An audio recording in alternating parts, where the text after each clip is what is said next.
क्या आपने कभी सोचा है कि दुनिया के सबसे बड़े खिलाड़ी ओलंपिक्स के मैदान में दबाव के बीच भी इतना शानदार प्रदर्शन कैसे कर लेते हैं?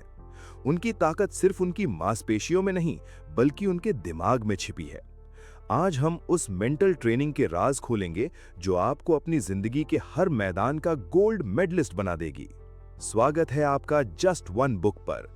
आज हम चर्चा कर रहे हैं world famous performance coach Jean Francois Menard की किताब train your brain like an Olympian के बारे में।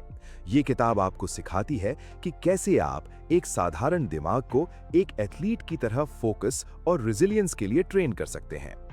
मैदान चाहे खेल का हो या आपके करियर का, जीत हमेशा दिमाग से शुरू होती है। चलिए इस वर्ल्ड क्लास ट्रेनिंग को शुरू करते हैं। मेरे भाई, दोस्त, एक बात बता, क्या कभी ऐसा लगा है कि तुम्हारी जिंदगी एक बंद कमरे की तरह हो गई है, जहां हवा तो है पर सांस नहीं आती? वो एक अजीब सी घुटन, एक ऐसी बेचैनी जो सुबह आंख खुलते ही तुम्हारे सीने पर एक भारी पत्थर बनकर बैठ जाती है। तुम बेड पर अकेले लेटे होते हो और दिमाग में एक ऐसी आवाज चलती है जो तुम्हें हर पल याद दिलाती है कि तुम पीछे छूट रहे हो। तुम्हें लगता है तुम अकेले हो, तुम्हें लगता है तुम्हारे अंदर कुछ डीपली टूट गया है। पर आज मैं तुम्हें कोई ज्ञान नहीं देने आया। मैं यहां एक दोस्त की तरह बैठा हूं जिसने खुद उस अंधेरे को देखा है, उस राख को हाथों में महसूस किया है, और आज तुम्हें उस राख से निकलने का रास्ता बताने आया हूं। यह कहानी रोहन की है, पर सच कहूं तो यह कहानी तुम्हारी भी हो सकती है। पुणे के कोथरूड एरिया में एक छोटे से 10 बाय 10 के सीलन भरी पीजी रूम में रोहन अकेला बैठा है। रात की 3 बज रहे हैं। रूम में इतनी भयंकर शांति है कि दीवार घड़ी की टिक टिक भी कानों में हथौड़े की तरह लग रही है। पर रोहन के दिमाग के अंदर वहां कोई शांति नहीं है। वहां एक डेफनिंग शोर है। उसके सीने में एक हैवी फीलिंग है जो उसे ठीक से सांस भी नहीं लेने दे रही। उसके बड़े बड़े ख्वाब थे, पर आज ऑफिस में जो हुआ उसने उसकी आखिरी उम्मीद को भी तोड़ दिया है। आज उसका एक बहुत बड़ा प्रेजेंटेशन था, सिर्फ 20 लोगों के सामने खड़ा होना था। लेकिन जैसे ही उसने बोलना शुरू किया, सब ब्लैंक हो गया। उसके हाथ कांपने लगे, आवाज अटक गई। नॉलेज की कमी नहीं थी, लेकिन उसका अटेंशन अपने आप पर चला गया। मैं ऑकवर्ड तो नहीं लग रहा, लोग मुझे जज तो नहीं कर रहे। और एक बार दिमाग उस इंटरनल पैनिक में गया तो शब्द ही बाहर नहीं आए। उस प्रेजेंटेशन की खराब होते ही उसने खुद को अंदर ही अंदर खत्म कर लिया। उसने खुद से कहना शुरू कर दिया, मेरा फोकस ही वीक है, मेरे बस की बात ही नहीं है। एक छोटी सी फेलियर और उसने परमानेंटली मान लिया कि पब्लिक स्पीकिंग या बड़ा करियर उसके लिए बना ही नहीं है। जब भी लाइफ में प्रेशर आता है, हमारी पहली इंस्टिंक्ट क्या होती है? भागना, अवॉइड करना, डिले करना। हम चाहते हैं कि ये स्ट्रेस खत्म हो जाए, लोग जज करना बंद कर दें और फेलियर का डर गायब हो जाए। रोहन भी यही कर रहा है। रात के 3 बजे उस घुटन और सेल्फ हेट से बचने के लिए वो क्या करता है? वो अपना फोन उठाता है। जैसे ही स्ट्रेस आया, उसने इंस्टाग्राम खोल लिया, और लोनलीनेस आई तो बिना सोचे समझे स्क्रोलिंग शुरू कर दी। वो टेम्पररी अच्छा फील कर लेता है, उसको लगता है उसने डर को दबा दिया है, लेकिन अंदर ही अंदर वो और वीक होता जा रहा है। उसका कंफर्ट जोन इतना छोटा हो चुका है कि अब जिंदगी सेफ तो लगती है, लेकिन अंदर से बिल्कुल एम्प्टी और खोखली हो गई है। शुरू में ये कंफर्ट एक गिफ्ट जैसा लगता था, कोई रिस्क नहीं, कोई एम्बैरेसमेंट नहीं। लेकिन अब वही सेफ्टी रोहन के लिए एक सफोकेटिंग प्रिजन बन चुकी है। लेकिन तभी उस अंधेरी रात में एक ऐसी किताब उसके हाथ लगती है जो उसके पूरे सिस्टम में एक बिजली का झटका, एक शॉक टू द सिस्टम दौड़ाती है। किताब का सबसे पहला और सबसे कड़वा सच, प्रेशर कभी खत्म नहीं होता। हम सोचते हैं एग्जाम्स खत्म तो टेंशन खत्म, पर फिर जॉब का प्रेशर आता है, जॉब मिली तो परफॉर्मेंस का, और रिलेशन बना तो उसे बचाने का प्रेशर। रोहन पूरी जिंदगी इस प्रेशर को हटाने में लगा था, लेकिन किताब एक ऐसी बात कहती है जो उसकी आंखें फाड़ देती है। ओलंपियंस प्रेशर हटाने की कोशिश नहीं करते, वो अपने दिमाग को प्रेशर के साथ कंफर्टेबल बनाना सीखते हैं। रोहन को लगता था कि बड़े एथलीट्स और सक्सेसफुल लोग नेचुरली निडर होते हैं, पर सच तो यह है कि एक ओलंपिक एथलीट जब लाखों लोगों के सामने खेलता है तो उसे भी डर लगता है, उसका दिल भी तेजी से धड़कता है, उसके हाथ भी कांपते हैं। फर्क सिर्फ इतना है कि उसने अपने दिमाग को इतनी बार उस आग में झोंका है कि उसका दिमाग अब उस फीलिंग को डेंजर नहीं मानता, बल्कि नॉर्मल मानता है। और यहां आती है वो लाइन जिसने रोहन को अंदर तक हिला दिया। ह्यूमन ब्रेन एक प्रिडिक्शन मशीन है। रोहन की आंखों में आंसू आ जाते हैं जब उसे एहसास होता है कि उसका दिमाग टूटा हुआ नहीं है, वो मेंटली वीक पैदा नहीं हुआ था। प्रॉब्लम यह है कि दिमाग को जो चीज बार बार दिखाई जाती है वो उसे ही नॉर्मल मान लेता है। रोहन ने पिछले कुछ सालों में सिर्फ इजी रूटीन्स फॉलो किए थे, डिफिकल्ट कॉन्वर्सेशन से भागा था और रिस्क्स को अवॉइड किया था। नतीजा, उसके दिमाग ने कंफर्ट को ही सेफ मान लिया। अब एक छोटी सी प्रेजेंटेशन का प्रेशर भी उसके दिमाग को लाइफ एंड डेथ सिचुएशन लगता है। तुम्हारे और रोहन के अंदर जो इतनी एंग्जाइटी है, उसका असली रीजन ये नहीं है कि लाइफ बहुत हार्ड हो गई है। असली रीजन ये है कि तुम मेंटली अंडर ट्रेन्ड हो। सोसाइटी ने तुम्हें मार्क्स लाना सिखाया पर प्रेशर हैंडल करना नहीं। सोशल मीडिया ने इंस्टेंट डोपामिन दिया पर पेशेंस नहीं। इसलिए आज एक छोटे से मैसेज का रिप्लाई ना आना या एक छोटी सी फेलियर पहाड़ जैसी भारी लगती है। रोहन को रियलाइजेशन होता है कि उसकी ऑकवर्डनेस उसकी फेलियर का प्रूफ नहीं थी। ऑकवर्डनेस तो इस बात का प्रूफ थी कि वो ग्रो कर रहा था। जैसे उसने बचपन में साइकिल चलानी सीखी थी तो गिरने के बाद साइकिल छोड़ नहीं दी थी, तो अब बड़ा होकर एक प्रेजेंटेशन खराब होने पर वो जिंदगी से क्यों भाग रहा है। उस रात 4 बजे कोथरूड के उस छोटे से कमरे में रोहन को पहली बार अपने सीने का पत्थर थोड़ा हल्का होता महसूस हुआ। एक नई उम्मीद जागी। उसका ब्रेन एनिमी नहीं था, वो बस उसको डर और एम्बैरेसमेंट से प्रोटेक्ट करने की कोशिश कर रहा था। लेकिन अब वक्त था अपने दिमाग को एक नई ट्रेनिंग देने का। डर के खत्म होने का इंतजार नहीं करना था, डर के बीच फंक्शन करना सीखना था। ये सिर्फ एक थ्योरी नहीं थी, ये जिंदगी और मौत के बीच एक रस्सी थी जिसे रोहन को अब पकड़ना था। भाई, जब हम रात को अकेले मोटिवेट होते हैं ना, तो लगता है कल सुबह उठते ही दुनिया जीत लेंगे। हम उस उम्मीद में सो तो जाते हैं, पर सुबह की रोशनी और रियलिटी का थप्पड़ बहुत जोर से पड़ता है। रात का मोटिवेशन सुबह तक राख बन चुका होता है। रोहन के साथ भी यही हुआ। किताब पढ़कर रात भर उसे लगा कि अब वो बदल गया है, अब उसने डर को हरा दिया है। पर क्या डर इतनी आसानी से जाता है? नहीं मेरे दोस्त, असली जंग दिमाग के अंदर तब शुरू होती है जब तुम फाइनली उस आग के सामने खड़े होते हो। अगली सुबह 11 बजे ऑफिस का कॉन्फ्रेंस रूम। आज कोई बड़ी प्रेजेंटेशन नहीं थी, सिर्फ 5 लोगों की एक छोटी सी टीम मीटिंग थी जहां रोहन को अपने प्रोजेक्ट का एक छोटा सा अपडेट देना था। पर रोहन के लिए ये किसी वॉर जोन से कम नहीं था। जैसे ही उसकी बारी आने वाली थी, उसके अंदर वही पुरानी घुटन वापस आ गई। उसका दिल इतनी तेजी से धड़कने लगा कि उसे लगा उसकी आवाज उसके सीने से नहीं, उसके गले में अटकी हुई किसी पत्थर से निकल रही है। उसकी पहली इंस्टिंक्ट वही पुरानी थी, एस्केप करना, भागना। दिमाग चीख रहा था, बाहर चला जा, बोल दे कि तबीयत खराब है, वॉशरूम चला जा। ये ह्यूमन नेचर है। जब भी डिस्कंफर्ट आता है, हम इमीडिएटली एस्केप ढूंढते हैं ताकि टेम्पररी रिलीफ मिल सके। पर रोहन वहां रुका रहा। उसने रात वाली किताब याद की और खुद को फोर्सफुली पॉजिटिव बोलने की कोशिश की। उसने आंखें बंद करके खुद से कहा, मैं फियरलेस हूं, मैं बहुत कॉन्फिडेंट स्पीकर हूं। लेकिन क्या हुआ? उसकी बेचैनी और बढ़ गई। वो और ज्यादा पैनिक करने लगा। उसे लगा वो एक फ्रॉड है, एक झूठा इंसान है। उसको लगा ये सारी किताबें बकवास हैं। पर सच क्या था? सच ये था कि जब तुम्हारा दिमाग डर रहा होता है और तुम उसे फेक पॉजिटिविटी देते हो तो दिमाग तुरंत कहता है, झूठ मत बोल। फेक पॉजिटिविटी टिकती नहीं है, क्योंकि जब दिमाग को खतरा महसूस हो रहा होता है तब तुम उसे मैं वर्ल्ड चैंपियन हूं बोलकर बेवकूफ नहीं बना सकते। मीटिंग शुरू हो चुकी थी। रोहन का नाम पुकारा गया। वो अपनी जगह पर खड़ा हुआ पर उसकी आवाज नहीं निकली। वही पुराना सीन रिपीट हो रहा था। उसके दिमाग में एक नेगेटिव आवाज गूंज रही थी, तू कुछ नहीं कर पाएगा, तू हमेशा गलती करता है, तेरे बस की बात नहीं है। उसकी सांसें छोटी हो चुकी थी। वो खुद को ऑब्जर्व कर रहा था। मैं कितना ऑकवर्ड लग रहा हूं, मेरी आवाज वियर्ड तो नहीं लग रही, सब मुझे जज कर रहे हैं। तभी उस घुटन के बीच किताब का एक कॉन्सेप्ट उसके दिमाग में किसी इमरजेंसी अलार्म की तरह बजा। किताब में एक टर्म था, इंटरनल अटेंशन और एक्सटर्नल अटेंशन। रोहन को समझ आया कि उसका फोकस काम पर नहीं है, उसका फोकस खुद पर है। एंजाइटी में इंसान का अटेंशन जरूरत से ज्यादा इंटरनल हो जाता है। जब तुम खुद को हर सेकंड मॉनिटर करने लगते हो कि मैं कैसा लग रहा हूं, तब नॉलेज होने के बावजूद परफॉर्म नहीं कर पाते, क्योंकि अटेंशन गलत डायरेक्शन में चला जाता है। रोहन अपने इंटरनल सेंसेशंस का गुलाम बन चुका था। उसने किताब की एक कहानी याद की, सिया नाम की एक लड़की की कहानी।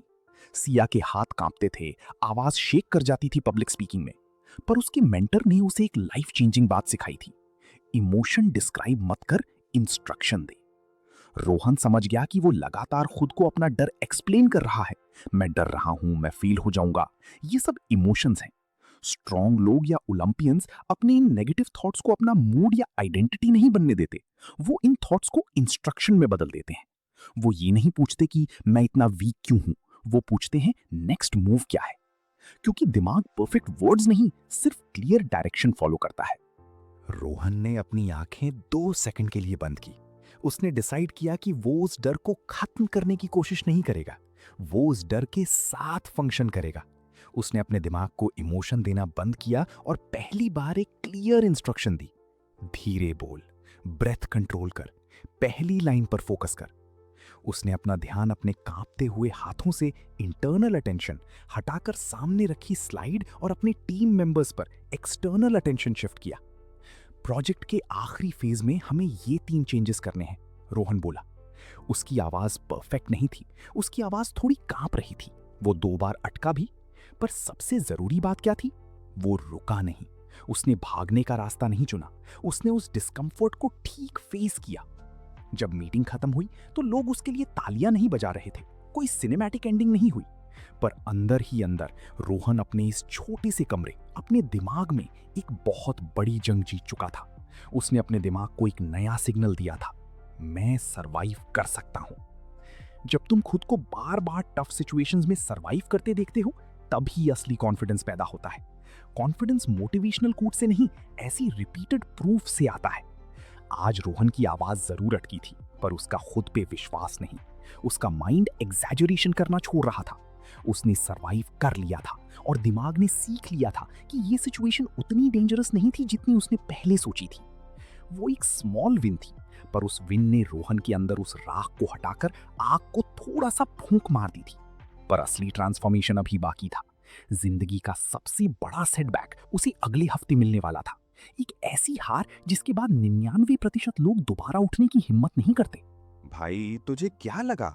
एक छोटे से फियर को फेस कर लिया, एक छोटी सी मीटिंग में कांपते हुए बोल लिया, तो लाइफ सेट हो गई।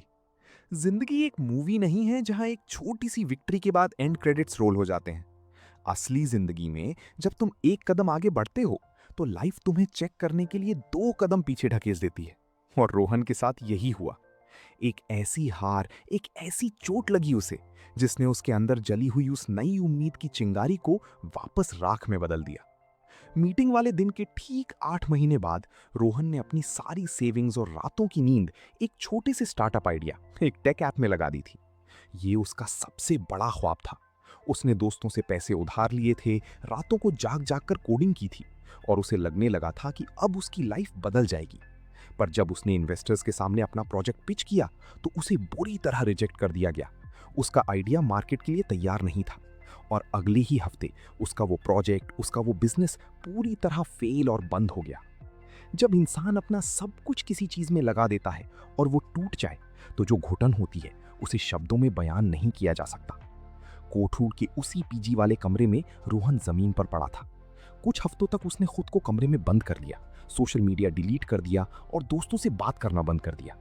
कमरे में अंधेरा था, पर उसके दिमाग के अंदर का अंधेरा उससे भी ज्यादा भयानक था। उसकी आंखों से आंसू बह रहे थे और अंदर की आवाज उसे नोच नोच कर खा रही थी।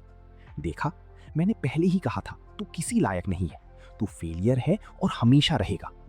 उस रात रोहन एक ऐसी साइकोलॉजिकल खाई में गिर चुका था जिसे किताब वीक परफॉर्मेंस लूप या कमजोर प्रदर्शन लूप कहती है। भाई, ध्यान से सुनना इस बात को, क्योंकि ये हम सब की जिंदगी का सबसे बड़ा सच है।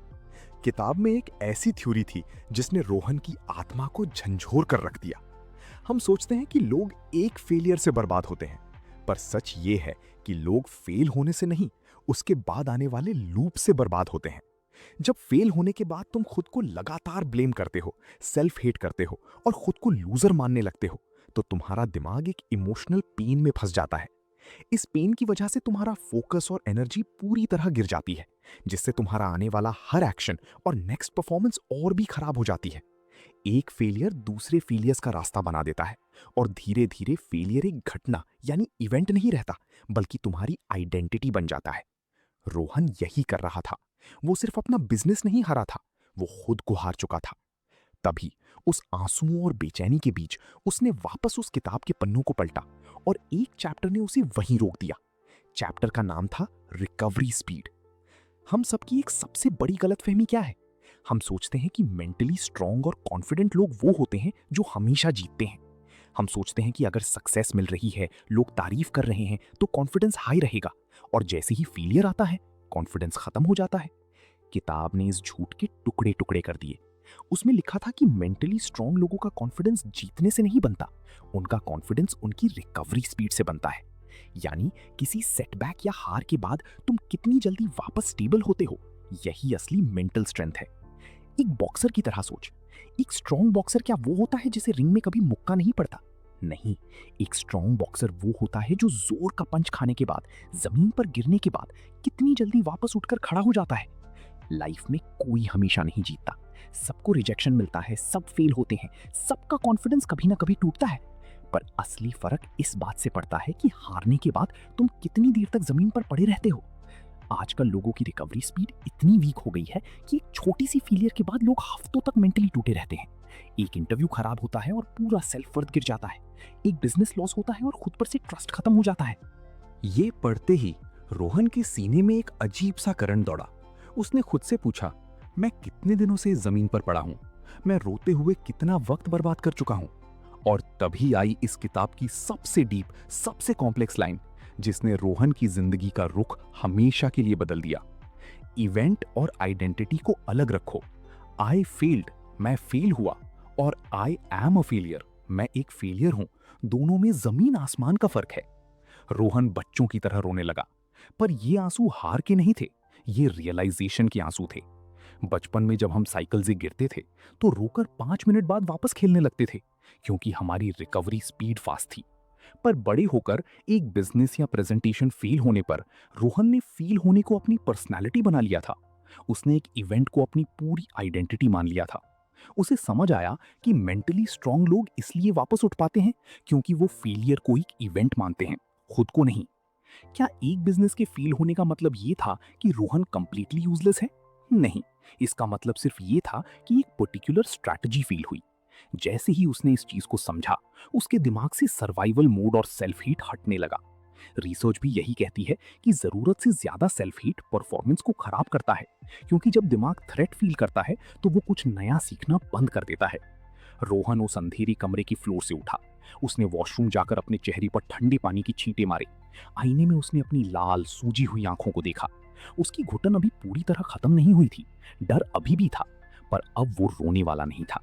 उसने उस वीक परफॉर्मेंस लूप को तोड़ने का फैसला किया। उसने डिसाइड किया कि वो अपने दर्द में परमानेंटली नहीं अटकेगा, वो जल्दी रिकवर करेगा, क्योंकि यही उसका कॉन्फिडेंस बनाएगा। उसने पेन और पेपर उठाया और रोते हुए खुद को जज करने के बजाय एक सिंपल प्रैक्टिकल सवाल अपने दिमाग से पूछा, गलती कहाँ हुई और अब नेक्स्ट स्टेप क्या है? भाई, जिस पल तुम इमोशनल पेन, मेरा क्या होगा, मैं लूजर हूं, से हटकर लॉजिकल एक्शन, अब नेक्स्ट मूव क्या है, पर शिफ्ट होते हो, उसी पल तुम्हारा दिमाग प्रॉब्लम सॉल्विंग मोड में चला जाता है। रोहन ने रोना बंद कर दिया था। अब उसकी आंखों में आंसू नहीं थे, एक ऐसी आग थी जो हारने के बाद पैदा होती है। वो अपने इमोशंस का गुलाम नहीं, उनका मास्टर बन चुका था। उसने ठान लिया था कि वो अपने नर्वस सिस्टम को रिकवरी सिखाएगा। वो वापस गिरेगा पर हर बार उठेगा। रोहन की आत्मा अब लोहे की तरह तपकर तैयार हो चुकी थी, पर अब इस लोहे से एक हथियार बनाना था। जिंदगी को परमानेंटली बदलने का ब्लूप्रिंट अभी बाकी था।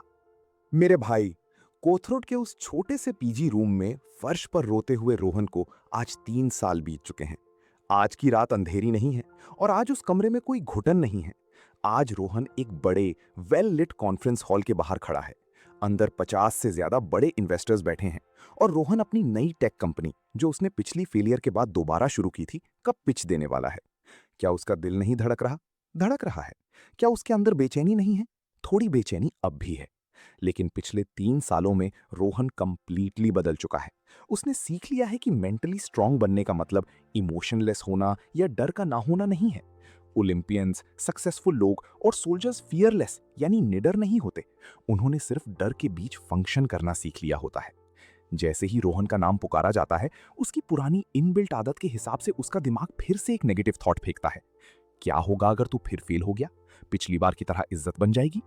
लेकिन आज रोहन उस बेचैनी से भागता नहीं है, वो वहीं खड़ा रहता है, वो अपने दिमाग की उस आवाज को अपना दुश्मन नहीं मानता, क्योंकि वो जानता है कि उसका दिमाग उसे हर्ट नहीं करना चाहता, बल्कि किसी नए एम्बैरेसमेंट या दर्द से प्रोटेक्ट करने की कोशिश कर रहा है। रोहन एक गहरी सांस लेता है और अपने उस पैनिक करते हुए दिमाग को एक छोटी सी क्लियर इंस्ट्रक्शन देता है। पहली स्लाइड पर ध्यान दे और अपनी आवाज थोड़ी ऊंची रख। जैसे ही वो स्टेज पर जाता है, उसकी आवाज नहीं कांपती, वो पूरे कॉन्फिडेंस और क्लैरिटी के साथ पिच देता है। आज उसकी लाइफ कंट्रोल में है, क्योंकि उसका अपना ध्यान, उसका अटेंशन उसके कंट्रोल में है। वो उस न्यू वर्जन में ट्रांसफॉर्म हो चुका है जो केओस और मुश्किलों के बीच भी काम यानी शांत रहना जानता है, क्योंकि उसने अपने नर्वस सिस्टम को डेली डिस्कम्फर्ट की ट्रेनिंग दी है। भाई, रोहन की कहानी यहीं खत्म होती है, लेकिन तुम्हारी और मेरी कहानी अभी शुरू हुई है। अगर तुम भी अपने अंदर के उस टूटे हुए इंसान को वापस जोड़ना चाहते हो, अपनी मरी हुई उम्मीद को जिंदा करना चाहते हो और अपने ख्वाब पूरे करना चाहते हो, तो किताब में दिया गया ये step by step practical road map तुम्हारे लिए है। इसे ध्यान से सुनना। Step 1, intentionally add small discomforts. अपनी आग खुद चुनो। तुम डर के खत्म होने का इंतजार नहीं कर सकते, तुम्हें अपने दिमाग को ट्रेन करना होगा। अपनी आसान जिंदगी में इंटेंशनली, जानबूझकर छोटे छोटे डिस्कम्फर्ट्स ऐड करो। कभी अपना फोन खुद से दूर रख दो। जो मुश्किल कॉन्वर्सेशन तुम अवॉइड कर रहे हो, उसे जाकर फेस करो। सुबह जल्दी उठो और वर्कआउट करो, भले ही मूड ना हो। शुरू में ठंडे पानी से नहाना या सुबह 5 बजे उठना टॉर्चर लगेगा, लेकिन कुछ हफ्तों में तुम्हारी बॉडी और ब्रेन उसे नॉर्मल मानने लगेंगे। यहीं से तुम्हारा दिमाग सीखेगा कि मुश्किल चीजों से भागना जरूरी नहीं है, उन्हें हैंडल किया जा सकता है। Step 2, attention direction. इंटरनल से एक्सटर्नल पर आओ। जब भी एंजाइटी या पैनिक अटैक आए, तो खुद को ऑब्जर्व करना बंद कर दो।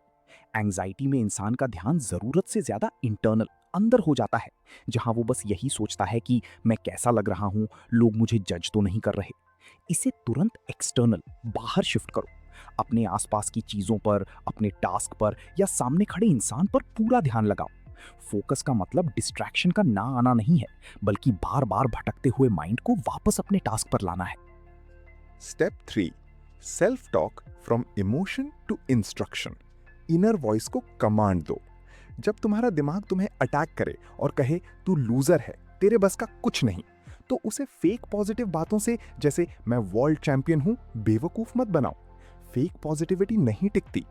अपने मूड और डर को डिस्क्राइब मत करो, बल्कि अपने दिमाग को सीधी इंस्ट्रक्शन दो। खुद से पूछो, अभी एक छोटा यूजफुल एक्शन क्या हो सकता है? प्रिपरेशन का नेक्स्ट स्टेप क्या है? क्योंकि तुम्हारा ब्रेन परफेक्शन या इमोशन नहीं, सिर्फ क्लियर एक्शन और नेक्स्ट स्टेप फॉलो करता है। एक्शन मोड में आते ही डर अपने आप कम होने लगता है। Step 4, build recovery speed. हार को आइडेंटिटी मत बनाओ।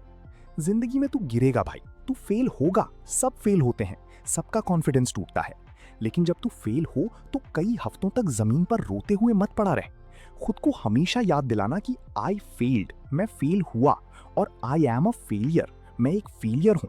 इन दोनों बातों में जमीन आसमान का फर्क है। किसी गलती या फेल होने को एक इवेंट, घटना ही रहने दे, उसे अपनी आइडेंटिटी, पहचान मत बनने दे। फेल होने पर रोना आए तो रो ले, लेकिन उसके बाद जल्दी से खुद से पूछ, गलती कहां हुई और अब इसे इंप्रूव कैसे करना है। तुम्हारा कॉन्फिडेंस तुम्हारी लगातार जीत से नहीं, बल्कि तुम्हारी रिकवरी स्पीड, हारने के बाद वापस उठने की स्पीड से बनता है। मेरे दोस्त, अडल्टहुड यानी बड़े होने का असली मतलब यही है कि डर के खत्म होने का इंतजार करना छोड़ दो और प्रेशर हटने की उम्मीद मत करो। जिंदगी आसान नहीं होने वाली है, कंपटीशन और बढ़ेगा, रिस्पॉन्सिबिलिटीज और आएंगी, और अनसर्टेनिटी यानी अनिश्चितता हमेशा रहेगी। फ्यूचर सिर्फ उन्हीं लोगों का होगा जो इस अनसर्टेनिटी और कियोस को हैंडल करना जानते हैं। तो आज इस पल में अपने बेड से उठ, अपनी घुटन को अपना अंत मत मान, इस राख को हवा में उड़ा दे और अपने अंदर दबी हुई आग को पहचान। स्ट्रॉन्ग लोग किसी और प्लैनेट से नहीं आते, उन्होंने बस डिस्कम्फर्ट और डर के साथ दोस्ती कर ली होती है। आज से डिस्कम्फर्ट से भागना बंद कर दे। जिस दिन तेरा दिमाग प्रेशर को नॉर्मल मानना सीख जाएगा, उस दिन जो चीजें बाकी पूरी दुनिया के लिए इम्पॉसिबल हैं, वो तेरे लिए एक डेली रूटीन बन जाएंगी। अब रोना बंद कर, एक्शन ले। डर लग रहा है, लगने दे, फिर भी आगे बढ़, क्योंकि तेरी असली जिंदगी वहां से शुरू होती है जहां तेरा कंफर्ट जोन खत्म होता है। जा और दुनिया जीत ले। दोस्त, जीन फ्रैंकोइस मेनार्ड हमें सिखाते हैं कि चैंपियन रातों रात नहीं बनते, वे अपनी सोच की ट्रेनिंग से बनते हैं। आपका दिमाग एक मांसपेशी की तरह है, जितना आप इसे सही दिशा में ट्रेन करेंगे, ये उतना ही पावरफुल होता जाएगा। आज से ही एक ओलंपियन माइंडसेट के साथ जीना शुरू करें। आप अपने जीवन के किस क्षेत्र में गोल्ड मेडल जीतना चाहते हैं, कमेंट्स में जरूर बताएं। अगर आप अपनी परफॉर्मेंस को अगले लेवल पर ले जाना चाहते हैं तो वीडियो को लाइक करें और जस्ट वन बुक को सब्सक्राइब करें। ऐसी ही हाई इम्पैक्ट किताबों के लिए ट्रेन करें, जीतें और आगे बढ़ें। मिलते हैं अगले वीडियो में। शुक्रिया।